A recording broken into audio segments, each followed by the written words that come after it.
The Transformers will return after these messages.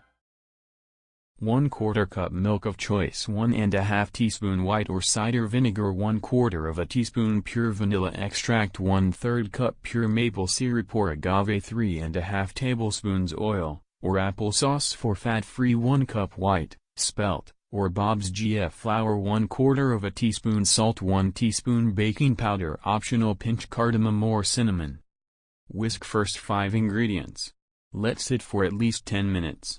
Preheat oven to 350 F. Line a cupcake tin. In a large bowl, stir all remaining ingredients, then add wet and stir just enough to form a batter. Portion into the liners about 2/3 up, because they will rise. Bake 10 to 12 minutes or until risen and a toothpick inserted into the center of a cupcake comes out clean.